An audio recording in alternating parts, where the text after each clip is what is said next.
ओम शांति। बाबा कहते, बच्चे, मैं तुम्हें कितना बड़ा खजाना देता हूँ, कारून का खजाना देता हूँ। और बखर, ये आदमद अंत का ज्ञान भी है। तो बाबा की याद भी बखर है, जिसमें हम अपनी मीठी प्यार की स्नेह बाबा में अपनी ज्ञान इंद्रियों को उस बखर में डुबो लें, उस परमात्मा के बखर में। तो परमात्मा रूपी बखर हमारे पास है।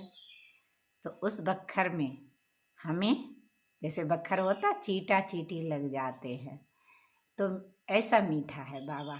ऐसे बखर में हमें कितना उससे प्यार होना चाहिए। तो ऐसे हमें प्यार में चटकना चाहिए।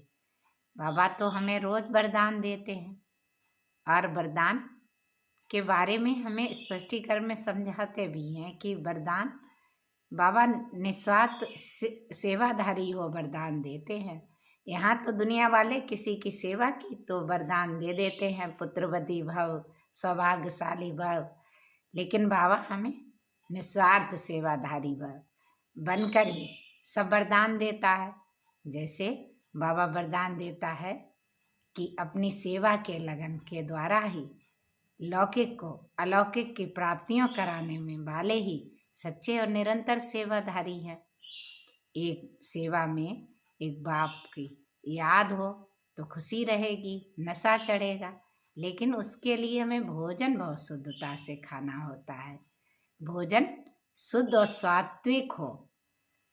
अन्न की परहेज हर जगह से करनी चाहिए। आजकल कह तो देते हैं कि कुछ नहीं करते, लेकिन फिर भी कुछ ना कुछ उल्टा सीधा बनाकर खाते रहते हैं। बाबा तो कहते हैं, तुमने जो खाया वही देवताओं पर भी चढ़ाया, और देवताओं को भी इतना गंदा कर दिया। देवताएं कितने शुद्ध सात्विक डबल अहिंसक थे, तो हिंसा आदि नहीं की। तो बाबा तो कहते हैं हिंसा भी दो प्रकार की होती है, एक काम कटारी चलना और दूसरे किसी को मारना, पीटना, लड़ना, झगड़ना। ये सब हिंसा की बातें हैं। बाबा देवताओं को अहिंसा परम धर्मा, देवी देवता धर्म है, तो हमें उसके लायक बनना है, सदा खुशी में रहना है।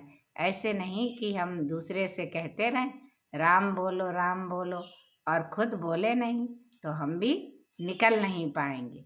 बाप से ठगी चल ना सके, तो ये ठगी अगर हम करेंगे तो अपना ही घाटा डालेंगे। तो बाप के साथ